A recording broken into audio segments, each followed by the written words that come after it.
बिस्मिल्लाहिर्रहमानिर्रहीम। अस्सलाम वालेकुम। मैं हूं शकील कुरेजा। ख़बरों के एतबार से बड़ा हंगामा खेज़ दिन रहा, बल्कि सूरत हाल लग रहा है कि ये कुछ अर्सा चलेगी। ख़बरें इतनी ज़्यादा हैं कि उनका अहाता करना बड़ा मुश्किल हो रहा है। आज की 3 अहम तरीन डेवलपमेंट्स जो हैं वो आपके सामने रखते हैं, उनकी तफसीलात। नंबर 1, हुकूमत और तहरीक इंसाफ के दरमियान जो मुज़ाकरात हो रहे हैं, पाकिस्तान तहरीक इंसाफ ने बिलाखिर अपना जो चार्टर ऑफ डिमांड है वो हुकूमती कमेटी के सामने रख दिया और बज़ाहिर ऐसा लगता है कि तकरीबन हुकूमत ने अपना जवाब भी दे दिया है। उनके ऊपर बात करते हैं। और इसके अलावा क्या पाकिस्तान तहरीक इंसाफ ने आर्मी चीफ से इमरान खान की रिहाई का मुतालबा किया है या अपील की है, इस पर बात करते हैं। और इमरान खान साहब की सहाफ़ियों से मुलाकातें ख़त्म होने जा रही हैं, ये भी। और कल का दिन ऑब्वियसली बड़ा इंपॉर्टेंट है, जुमा। अब तो बल्कि हर दिन इंपॉर्टेंट है, आज का दिन था, कल का दिन है, फिर परसों भी बहुत बड़ी डेवलपमेंट है। सो कल का दिन जो इंपॉर्टेंट है वो 190 मिलियन पाउंड केस के हवाले से है। पाकिस्तान तहरीक इंसाफ बिलखुसूस इमरान खान साहब को बड़ी शिद्दत से इंतज़ार है कि जज साहब 190 मिलियन पाउंड केस का फैसला सुनाएं। बल्कि आज अलीमा खान साहिबा ने यह कहा, हम दुआ करते हैं कि कल जज साहब इमरान खान साहब की सज़ा का फैसला सुना दें। तरतीब से बात करते हैं। मुज़ाकरात का अमल जारी है पाकिस्तान तहरीक इंसाफ और हुकूमत का। एक तो पेश मंजर में है जो सामने चल रही हैं, और ये उसका तीसरा दौर था और इसको फैसला कुन दौर समझा जा रहा था। और आज पाकिस्तान तहरीक इंसाफ की जानिब से अपनी जो तहरीरी मुतालबात हैं वो हुकूमत के आगे रख दिए गए। 3 सफ़ात पे ये मुश्तमिल है। उमर अयूब साहब, लीडर ऑफ द अपोजिशन, उनके लेटर हेड के ऊपर ये हैं। और उसमें 2 उसके हिस्से हैं। जो ए पार्ट है उसका, एक ए है एक बी है। ए पार्ट के अंदर 2 चीज़ों का तकाजा किया गया कि जुडिशल कमीशन तश्कील दिए जाएँ, जो दो जुडिशल कमीशन। जो एक जुडिशल कमीशन है वो 9 मई के मामलात से मुतालिक हो, जिसमें इमरान खान की गिरफ्तारी भी है, अहाता अदालत के अंदर पुलिस और रेंजर्स कैसे गई उसके ऊपर।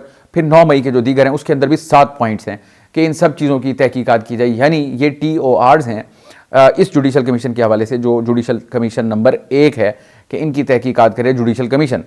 और जो बी नंबर 2 है जुडिशल कमीशन, वो है कि 24 नवंबर से लेकर 27 नवंबर के दौरान जो कुछ हुआ, आपको याद है पाकिस्तान तहरीक इंसाफ की फाइनल कॉल थी कि उसमें जो तहरीक ये डी चौक वाली कॉल थी, बहुत कुछ उसमें हुआ, आपको गुजारिश भी करते रहे हैं।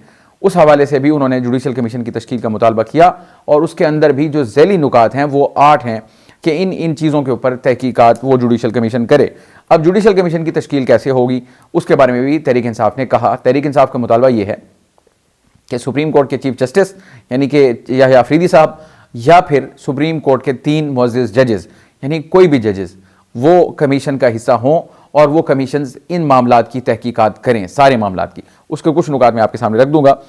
ये हो गया। और जो उसका अच्छा, एक तब्दीली उसके मौक़िफ़ में आई पाकिस्तान तहरीक इंसाफ की, वो ये है, पहले उनका मुतालबा होता था, जब ज़ुबानी मुतालबा करते थे कि सुप्रीम कोर्ट के 3 सीनियर तरीन जजेस पर मुश्तमिल जुडिशल कमीशन बने जो इन मामलात की तहकीकात करे।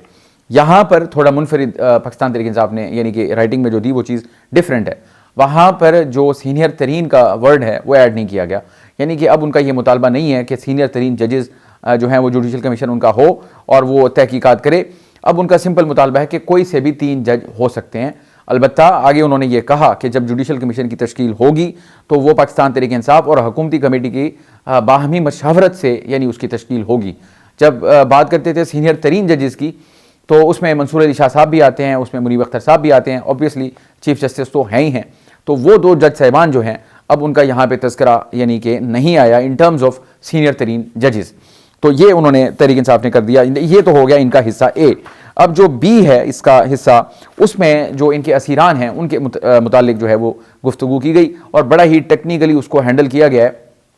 उसकी वजह यह है कि हुकूमत इस कोशिश और इस ख्वाहिश में थी कि पाकिस्तान तहरीक इंसाफ असीरान के नाम दे, और जब वो नाम देगी तो उसमें इमरान खान साहब का नाम भी होगा, और जब इमरान खान साहब का नाम उसमें शामिल होगा तो हुकूमती जो कैंप है उसको ये मौका मिल जाएगा अपना बयानिया बनाने का कि तहरीक इंसाफ जो है उसकी जानिब से देखें जी, ये इन्होंने NRO मांगा है, अपने लीडरान की भी रिहाई मांग रहे हैं, एग्जेक्टिव ऑर्डर के जरिए मांग रहे हैं। तो तहरीक इंसाफ ने उसको बड़ा टेक्निकली प्ले किया। अब वो जो बी पैराग्राफ है या बी हिस्सा है जो कि असीरान को डील कर रहा है, असीरान की रिहाई के हवाले से, उसमें वफाकी हुकूमत समेत 3 सूबाई हुकूमतें जिसमें पंजाब, सिंध और बलूचिस्तान शामिल हैं, उनसे मुतालबा ये किया गया है कि उनके जो असीरान हैं जिनको जिस भी मौके पर गिरफ्तार किया, चाहे वो 9 मई के तनाजुर में हो या वो 24 नवंबर के तनाजुर में हो या किसी सियासी तकरीब जलसे वगैरह में गिरफ्तार किया गया हो, उन सब की जो रिहाई है उसके अमल में ये हुकूमतें रुकावट ना बने और जो उनकी रिहाई का अमल है उसकी वो हिमायत करें। अब मतलब इसका ये है कि मैंने कहा ना, बड़ा ट्रिकी अंदाज में उन्होंने इसको ट्रीट किया है। मतलब उसका ये है कि उन्होंने सादा अल्फाज में ये नहीं लिखा कि हुकूमत मदद करे उन लोगों की रिहाई में। अगर ऐसे अल्फाज होते तो वो यकीनन फिर ट्रीट किए जाते कि ये NRO मांगने की एक कोशिश है। गो कि अभी भी जो कुछ दिया गया है, हुकूमती कुछ हल्के ऐसे हैं जो इसको NRO से ही तशबीह दे रहे हैं, लेकिन फिर भी अल्फाज के साथ तहरीक इंसाफ के जिन लोगों ने इसको ड्राफ्ट किया, जिसमें ऑब्वियसली सलमान अकरम राजा साहब भी शामिल होंगे, बैरिस्टर गौर साहब भी, अली जफ़र साहब भी, तो बड़ा अच्छा उन्होंने इसको लिखा। तो तहरीक इंसाफ जो है अब वो कम अज़ कम इस हवाले से बच गई कि हुकूमत ये कहे कि NRO मांग रहे हैं, इमरान खान साहब का नाम कहीं शामिल नहीं। ये तो है इनका मुतालबा, और इनके कुछ मुतालबात चंद नुकात मैं आपके सामने रख देता हूँ। वो ये कहते हैं विफाकी हुकूमत चीफ जस्टिस या सुप्रीम कोर्ट के 3 जजेस पर मुश्तमिल 2 कमीशन ऑफ इंक्वायरी तश्कील दे, और कमीशन के जजेस की तैनाती तहरीक इंसाफ और हुकूमत की बाहमी रजामंदी के साथ 7 रोज़ में की जाए। एग्जैक्टली यह नुकता इंपॉर्टेंट है कि 7 दिन हुकूमत को दिए कि उसके अंदर अंदर आप ये काम करें। जो इसका एलामिया आया इस मुलाकात का, जैसा कि हर दफ़ा आता है, उसके अंदर ये बात तय की गई है कि 7 वर्किंग डेज इस हुकूमत के पास हैं जिनके अंदर उन्होंने इसका जवाब देना है। इसका तहरीरी जवाब हुकूमत 7 दिन के अंदर देगी, बट 7 वर्किंग डेज के अंदर। और इसके अलावा मजीद ये मुतालबा किया गया तहरीक इंसाफ की जानिब से कि कमीशन इमरान खान की 9 मई से मुतालिक गिरफ्तारी की इंक्वायरी करे, और rangers police Islamabad high court के हाथे में कैसे दाखिल हुई उसकी भी करे, और 9 मई की जो CCTV फुटेजेस हैं, जो वाक़यात हैं, उनका भी वो तहकीकात करे, तयन करे। और जो दूसरा कमीशन है वो इस्लामाबाद में मुजाहिरीन पर फायरिंग और ताकत के इस्तेमाल का हुक्म देने वालों की शनाख्त करे, और कमीशन शुहदा और जख्मियों की तादाद पर अस्पतालों और मेडिकल सहूलियात की CCTV रिकॉर्डिंग की जांच पड़ताल करे। अब यहाँ पर हुकूमत जो है वो ये कह रही है कि पाकिस्तान तहरीक इंसाफ का तो बड़ा मुतालबा था और बड़ा उनका दावा था कि इतने 100 लोग मरे हैं, इतने यानी कि शहीद हुए, इतने ज़ख्मी हुए, इतने लापता हैं, तो हम तो चाह रहे थे वो नंबर्स होंगे, उसकी प्रॉपर डेटा होगा। तो ऐसी तो उन्होंने कोई चीज़ नहीं दी। अलबत्ता बाद साहब हामिद रज़ा साहब जो आए, उन्होंने वो लिस्टें भी आकर मीडिया को दिखाई, बताई। उसमें उनके 13 शुहदा हैं जिनके एड्रेसेस और सारी चीज़ें मौजूद हैं, कॉज ऑफ डेथ भी मौजूद है, जो ज़ख्मी हुए उनका भी जो कॉज ऑफ इंजरी है वो भी मौजूद है वहाँ पर। सो वो लिस्टें उनके पास मौजूद हैं, लेकिन हुकूमत को उन्होंने फराहम नहीं की। अब वो ये चाहते हैं, उनका मौक़िफ़ ये है कि वो ये लिस्टें हुकूमत को नहीं देंगे बल्कि जुडिशल कमीशन के आगे रखेंगे, जो कि इन मामलात की तहकीकात कर रहा होगा। तो बहरहाल इसके बाद आ गया हुकूमत की बारी, और हुकूमत की तरफ से आए जनाब राना सनाउल्लाह साहब और इरफान सिद्दीकी साहब, जो कि मुज़ाकराती कमेटी के तर्जुमान भी हैं। जो इम्प्रेशन मिला उनकी इस पूरी गुफ्तगू से वो ये था कि उन्होंने हुकूमत तहरीक इंसाफ को वाज़ेह जवाब दे दिया है कि ये सब झूठ का पलंदा है, इसमें से कुछ भी नहीं निकलेगा। तो ये तो इम्प्रेशन था उनकी सारी गुफ्तगू का, और अगर पूरी गुफ्तगू को तनाजुर में देखें तो मेरा ख्याल है उन्होंने हुकूमत ने तहरीक इंसाफ को जवाब तो वाज़ेह तौर पर दे दिया है। अलबत्ता जो फॉर्मेलिटी है, क्योंकि वो तहरीरी तौर पर उन्होंने कहा है कि वो देंगे, तो तहरीरी तौर पर जब वो देंगे तो उसमें इनका जो शिकवार जवाब होगा वो दिया जाएगा कानूनी हवालों के साथ। तो मेरा नहीं ख्याल यहाँ से मुज़ाकरात बढ़ने का कोई इम्कान आगे बज़ाहिर नज़र आता है, और तहरीक इंसाफ इस चीज़ को पाबंद भी कर रही है। 31 जनवरी की बात तो है ही है। अब वो चाहते हैं कि ये जो 7 वर्किंग डेज वाला मामला है, 27-28 के करीब जनवरी तक ये मुकम्मल होगा। अगर तब तक जुडिशल कमीशन की तश्कील का मामला होता हुआ नज़र आया तो फिर तो चौथी मीटिंग होगी, अदरवाइज चौथी मीटिंग जो है वो नहीं होगी।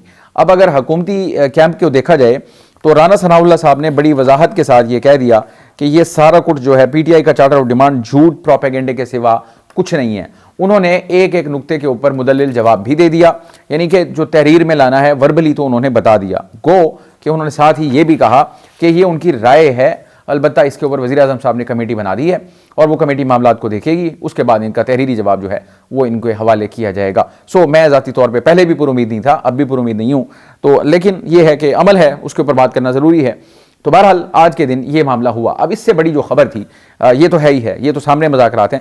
अब जो पीछे मामलात चल रहे हैं उसके ऊपर खबरें तो आ ही रही थी बहुत ज़्यादा। अंसार अब्बासी साहब की खबर है, पीर के दिन मुलाकात हुई पेशावर में, और वो मुलाकात थी आर्मी चीफ के साथ, और ये हमारे बैरिस्टर गौर साहब जो कि चेयरमैन हैं पाकिस्तान तहरीक इंसाफ के, और अली अमीन गंडापुर साहब जो कि चीफ मिनिस्टर हैं KP के। अब वहाँ पे एक मीटिंग थी जिसमें तमाम जो सियासी जमातें हैं KP से रिलेटेड बिलखुसूस, उन सब के साथ आर्मी चीफ की इंटरेक्शन थी, और उसका मामला वहाँ की लॉ एंड ऑर्डर सूरत हाल है, जो दहशतगर्दी के मामलात हैं, जो सिक्योरिटी इशूज़ हैं सूबे के अंदर, उन सब के ऊपर गुफ्तगू करनी थी। वो तो एक नॉर्मल और अनाउंस चीज़ थी जिसकी तस्वीर भी आई, सारा कुछ हुआ, खबर भी आ गई, बातचीत भी उस पर हो गई। लेकिन मुलाकात के अंदर एक मुलाकात भी थी जो कि अंसार अब्बासी साहब ने भी खबर दी और मुतादिद और ज़राए ने खबर दी, लेकिन तहरीक इंसाफ मुसलसल उसकी तरदीद कर रही थी। खुद बैरिस्टर गौहर साहब भी उसकी तरदीद कर रहे थे, लेकिन आज इमरान खान साहब ने उसकी तस्दीक कर दी। अब खबर ये थी कि उस मुलाकात यानी कि जो पीर के दिन उस मामले के ऊपर मीटिंग हुई, जिसमें दीगर सियासी जमातें भी थी, JUI भी थी, ANP भी थी, और इसके अलावा नून लीग की रिप्रेजेंटेशन थी, पीपल्स पार्टी के गवर्नर हैं वो भी थे वहाँ पर, और KP हुकूमत ऑब्वियसली वो तो पार्ट है, वो भी थी वहाँ पर। वो कहते हैं ये जब मुलाकात ख़त्म हुई तो उसके बाद बैरिस्टर गौहर और गंडापुर साहब की जानिब से ये एक रिक्वेस्ट की गई आर्मी चीफ से कि वो उनसे 2 मिनट बात करना चाहते हैं। मुनीर फारूक साहब आजकल सिक्योरिटी मामलात में बड़ी उनके ज़राए बड़े तगड़े हैं, डीप थ्रोट हैं वो खबरें लाते हैं। उन्होंने भी आज खबर दी और उस खबर के मुताबिक वहाँ पे इन्होंने दरख्वास्त की उनसे और आर्मी चीफ ने उनको इनकार नहीं किया।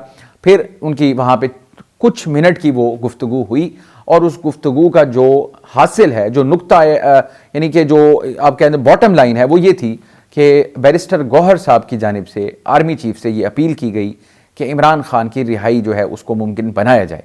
अल्फाज और हो सकते हैं, मुद्दा यही था। इमरान खान की रिहाई से मुतालिक उन्होंने बात की और कहा कि वो किसी किस्म की मखासमत भी नहीं चाहते और मुल्क के मामलात जो हैं, इस्तेहकाम और ये सारी चीज़ें वो भी डिमांड करते हैं इदारे के साथ। वो आगे इस तरह यानी जो एक सूरत हाल बनी हुई है इसको उन्होंने ब्रिज करने की कोशिश की, जो कि पाकिस्तान तहरीक इंसाफ और इस्टेब्लिशमेंट के दरमियान एक टग ऑफ वॉर जो हमें नज़र आ रहा है, उसको उन्होंने उसका असर ज़ाहिल करने की कोशिश की। ऑलिव ब्रांच जो है वो उन्होंने ऑफ़र की वहाँ पे। अब इसके ऊपर मुनीर फारूक साहब चूंकि फर्स्ट हैंड इन्फॉर्मेशन उनके पास है, तो वो ये कहते हैं कि आगे से उनको इसका वाज़ेह जवाब कोई नहीं दिया गया, क्योंकि ये पॉलिटिकल नेचर की बात थी। और यानी इमरान खान साहब की रिहाई और आर्मी चीफ यानी बाय द बुक देखें तो ऑब्वियसली ये बहुत अचंभे की बात होगी कि वो वहाँ पे या तो यकीन दहानी करवा दें या इनकार कर दें। दोनों सूरतों में वो बहुत बड़ी खबर थी। जो उनकी तरफ से जवाब आया जिसका इंप्रेशन कुछ इस तरह बनता है कि ना तो उन्होंने हामी भरी और ना ही उन्होंने इनकार किया। उन्होंने एक ही बात की कि पाकिस्तान जो है वो सबसे अजीज़ है, पाकिस्तान के मामलात, इस तरीके से उन्होंने उसको डायल्यूट किया चीज़ को। लेकिन उसके बाद अब खबर चूंकि पहले पाकिस्तान तहरीक इंसाफ समेत बैरिस्टर गौहर के सब तरदीद कर रहे थे और उमर अयूब साहब तरदीद कर रहे थे, बाकी रहनुमा तरदीद कर रहे थे, आज फिर सबकी तरफ से कॉन्फर्मेशन भी आ गई। वही बैरिस्टर गौहर साहब जो मुसलसल तरदीद कर रहे थे, आज उन्होंने इसको एक्सेप्ट किया। लेकिन उनसे पहले इमरान खान साहब ने आज सहाफ़ियों से जो गुफ्तगू की और उनसे क्वेश्चन हुआ कि बैरिस्टर गौहर और अली अमीन गंडापुर की इमरान खान साहब से मुलाकात हुई, तो पहले इमरान खान साहब ने इसमें थोड़ा तजब्जुब का शिकार हुए। उसके बाद उन्होंने इसका एतराफ़ किया, जी बिल्कुल उनकी मुलाकात हुई और इस पर मुझे बैरिस्टर गौहर ने ब्रीफ किया और उन्होंने मुझे ये बताया कि पाकिस्तान तहरीक इंसाफ से रिलेटेड जो भी मामलात हैं, जो मसाइल हैं, जो उनकी शिकायत हैं, वो उन्होंने आर्मी चीफ के सामने रखी और उधर से भी उनको मस्बत जवाब मिला। यानी कि यह इमरान खान साहब का मौक़िफ़ है कि बैरिस्टर गौहर ने आके उनको ये सारी चीज़ इस तरह बताई। लेकिन जब ये खबर फ्लैश हुई टीवी स्क्रीन्स के ऊपर, ऑब्वियसली बड़ी खबर थी, फिर सिक्योरिटी ज़राए के हवाले से एक खबर आ गई और उन्होंने इस मामले की तकरीबन तरदीद कर दी। मुलाकात की नहीं, जो गुफ्तगू के कॉन्टेंट्स हैं कि इस पे बात हुई, इस पे बात हुई, उसमें यह कहा गया है उस सिक्योरिटी ज़राए की खबर में, आप सबको मालूम है वो किस तरह आती है, तो खबर देनी है, बहरहाल आ गई। बेहतर होता कि वो ऑफिशियली आती, बहरहाल ज़राए के ज़रिए आ गई तो वो भी ठीक है, खबर है। बहरहाल वहाँ पे कहा गया कि ये जो गुफ्तगू की जा रही है सियाको सबाक से हट की जा रही है और जो गुफ्तगू वहाँ पे हुई थी वो प्योरली सिक्योरिटी और दहशतगर्दी के तनाजुर में थी। इसके अलावा वहाँ ऐसी कोई गुफ्तगू नहीं हुई। अब अगर इसको नटशल में देखा जाए, मुलाकात का हो जाना ऑब्वियसली ये एक बहुत बड़ी डेवलपमेंट है पाकिस्तान तहरीक इंसाफ के हवाले से। और अब इससे निकलता क्या है उसके ऊपर हम कयास हराई तो नहीं करते। कल का दिन जो है वो बड़ा इंपॉर्टेंट है, जो इमरान खान साहब और बुशरा बीबी के केस के हवाले से फैसला आना है। इमरान खान साहब जेल में हैं ऑलरेडी, इसमें कोई शुबा नहीं, काफ़ी अरसा गुजर गया। बुशरा बीबी जो कि इमरान खान साहब की रेड लाइन है, अब कल उनकी यानी कि आज़ादी या कैद, इसकी फेट कल डिसाइड होगी कि क्या बुशरा बीबी की गिरफ्तारी मुमकिन होती है। यानी अगर फैसला ऐसा आता है कि उनको भी सज़ा हो जाती है तो सज़ा के बाद तो फिर उनको ऑब्वियसली गिरफ्तारी होगी और गिरफ्तारी के बाद फिर उनको भी कैद में डाला जाएगा। तो कल का दिन जो है वो इस हवाले से बड़ा इंपॉर्टेंट होगा। अलबत्ता तहरीक इंसाफ जो है विदिन वो इस बात पे बड़ी खुशी का इजहार कर रहे हैं और जो obviously Tehreek Insaf PTI lovers हैं वो भी इस बात पे वाज़ेह अल्फाज में कहेंगे, उनका हक बजानिब है कहने में कि देखें जी हमने उनको मजबूर कर दिया बैठने के ऊपर और गुफ्तगू सुनने के ऊपर और उन्होंने हमारी गुफ्तगू सुनी और उन्होंने हमें इनकार नहीं किया। अब सवाल यहाँ पे ये है कि अगर आर्मी चीफ से उन्होंने रिक्वेस्ट की, सूबे के सरबराह भी हैं और वहाँ पे एक सूरत हाल भी है, अगर उन्होंने उनको रिक्वेस्ट की, अगर वो रिजेक्ट कर देते तो ये शायद इससे भी बड़ी खबर बनती और अगर वो कोई हामी भर देते वो बहुत बड़ी खबर होती इमरान खान साहब की रिहाई के हवाले से, या अगर वो इनकार कर देते तो भी बहुत बड़ी खबर थी। मैं हैरान हूँ, बड़ा ही यानी टैक्टफुली और ज़बरदस्त तरीके से इस चीज़ को हैंडल किया गया। ना मुलाकात से इनकार किया गया, ना वहाँ पे कोई कमिटमेंट दी गई और ना वहाँ इनकार किया गया।